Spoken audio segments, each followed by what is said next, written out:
Hello, everyone. It's been too long. Certainly, the break did me some good. I hope it did you some good, at least until today's game. Hey, oh yeah. Um, I was going to show you a seagull because there was one up there, but he's gone. In fairness, there's some over there. That's where the director's box, by the way, up there. That's where the directors were sitting. Press box is there. It's where we are. Connor doing his video for the pink in there. This is the stadium.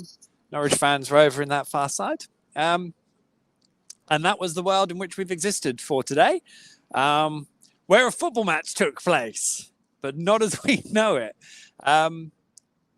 Yeah, it finished goalless. It was pretty awful. I think even Dean Smith came into his press conference and labelled the game enthralling, which was him being sarcastic because it wasn't. And, you know, Brighton haven't scored. I don't know. I can't remember the exact run. Haven't scored in a long time. Maybe they haven't scored in 6 matches. Maybe I know they haven't won in 6. And so therefore, I mean, I've seen a lot of people sort of saying, "Oh, well, you know, they had so many chances. How have we given a team that haven't scored that many shots on goal?" Well, you have to appreciate you're coming up against a side who are desperate to score a goal, especially at home against the bottom team, who are in effect in relatively to the rest of the division rubbish this season. And so they're going to do everything they can, and they are probably going to go to extreme lengths to try and score that goal. And they didn't. So, you know, credit there for Norwich's defending. I think especially their 6-yard box defending, which seemed to be some of the time they were defending seemed to be on the edge of their own 6-yard box, as deep as they got in the second half. They had some wonderful chances. They had a penalty in the first half that Neal Maupay managed to drill over the crossbar after Tim Krul told him, "Oh, don't Panenka it. You don't want to be Panenkering it." So he's claiming credit for that with his mind games as the penalty killer. You should read my piece on The Athletic about that from after the Spurs FA Cup game ages ago. It's a really fun piece to put together under a really quick time, and it was good that and kind of explained where all that comes from. And Tim is very good at it, but still, you're never going to score a penalty if you don't hit the target. So that was a failure. It came about in bizarre circumstances because it was there was a spate of handballs in the minute or so leading up to it, and then Sam Byram, Dean Smith said he got a nudge. His arm goes in the air. I mean, it looks like he just sort of punches the cross away, and there you go. It didn't even need VAR for a handball for a penalty. How about that? But it was a shocker. And of course, if they score, the whole dynamic changes. You know, if Norwich are behind, the whole dynamic changes, I think. But Norwich had something to defend. It felt a bit like maybe that's what they came to defend initially, and then hoped that they would get a chance to nick something. So in that way, they defended well, but I'm not kidding anyone here. You know, that was pretty turgid to watch. Norwich were woeful with the ball for most of it. They tried to play a diamond formation, but they didn't really make it work with the ball at all.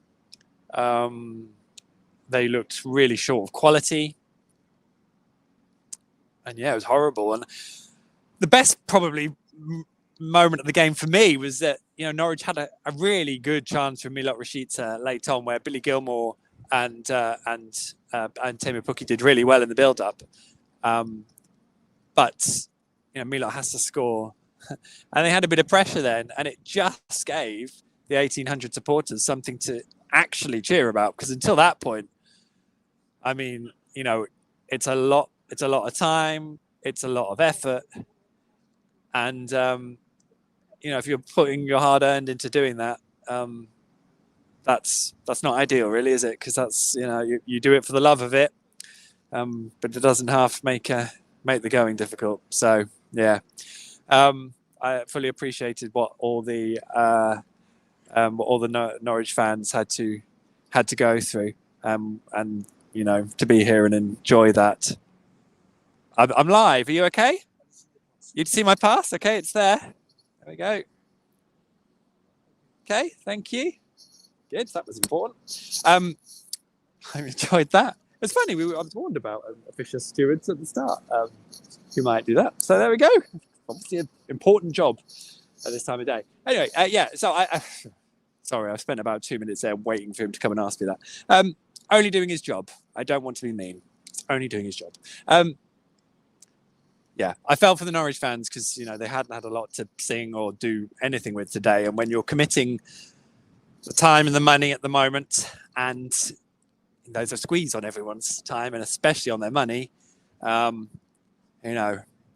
guess only they can answer how much those 5 minutes proved worthwhile. But at least they got something, because I know I've been to away games, and I know they've been to away games, and you've been to away games where there's been 0-0. So at least there was something. Yeah, that's it really. I don't know what more to say about the game. Tim Krul made a great save from Veltman late on. They did really press hard at times, Brighton, but they will be coming away from this game going, God, we didn't score against Norwich, and haven't in either game, because they both finished goalless. How rubbish must we be? And Brighton played some really nice football. They've clearly got some talented players. They're a really interesting side because they've done a lot, and it will be interesting if where does their ceiling and where do things go for them, because they've spent a huge amount of money to get this club where it is now, and it's probably a football fundamental issue really. At what point do you start enjoying where you are without fearing where you're going? But we don't need to worry about that. I need to buy those earpods, don't I? I have to do savings. My ear holes are obviously getting too big. So yeah, that's it in terms of the game. I think it was Tim Krul's 50th clean sheet. Dave Freezer told me that on his final appearances covering Norwich. So fair play to Dave, because he's a top guy, and it's been a pleasure to share these grounds with him for years, well before I joined the Athletic as well. So yeah, 50th clean sheet for Tim Krul officially. I think he thought he got there with his last one. Norwich have injury issues, it must be said. There are a lot of them. I think John McCracken, Josh Sargent and Shemet Poeta have all rolled their ankles recently. Lucas Rupp has done his hamstring again, although it's not expected to be a long one. Max Aarons, Brandon Williams both missed today. I don't know we don't really know how long out they're going to be. John Rowe looked bright when he came on, and Norwich switched back to a sort of more traditional 4-3-3. They had Abu Kamara, Jonathan Tomkinson, and Tony Springett were all on the bench, mainly just to make up the numbers, but great experience for them. We don't know. Depends what Norwich's recruitment is like in the summer, but we might start seeing more of these guys if they're close. But I feels like at the moment it's a case of them being needed to come in because Norwich are short of those bodies. And Crystal Schollis got on the pitch. Did okay, I thought. Build him up, Dean. Build him up, because we need to see more of him. And there is a player there, because there was at the start of the season. I think some of what's happened to Christos has been about what the circumstances have done to him. So I really hope he is one who can have a big, strong finish to the season. Because ultimately anyone on loan here at the moment isn't going to be featuring next year. And what I would just say actually is probably a word for Billy Gilmore, because I thought Billy did well today, and I thought there were moments. Not every pass was great. I know I've seen plenty of Billy, but I know where the issues are. But I thought today he was good at using the ball a lot more noticeably at times, and I thought some of Norwich's best moments came from him. Certainly in terms of Milot's chance, that came from really smart play from Billy, and that was good to see for him. Probably not for Norwich's long-term future, but I think the matter has always been it's about what Billy can work with and things like that. So yeah, and that's it really. Don't think this. I've already done 9 minutes, so I think I've done quite well to spin 9 minutes out of this goalless draw. They still want to believe. Norwich are at home to Burnley on Sunday. I think it's already done. I'm willing to stand here and be proven wrong by the group of players and coaching staff who believe. So it's up to them at this point, and it will involve beating Burnley on Sunday in front of Carrow Road. And then maybe there'll be a few more people who join them in their belief. We shall see. Other than that, oh my Lord alive. What a disaster. Other than that, have a lovely rest of your weekend and a full week away.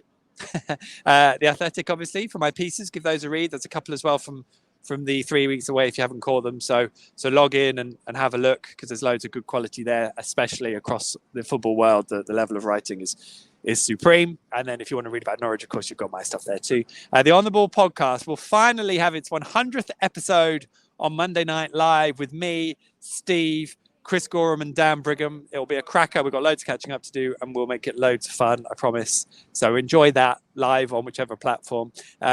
Post a comment or question, whatever you want. I'll make sure I read through them all now.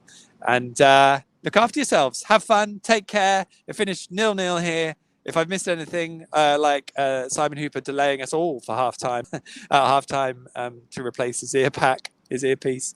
I think that was the only other noteworthy event. This may be a game we'll never speak of again. I don't know if it's already been confirmed, but I would be pretty sure this will be last on Match of the Day. And I think I said that. After about 19 minutes. I'm done. I will see you all very soon. Take care of yourselves. And adios.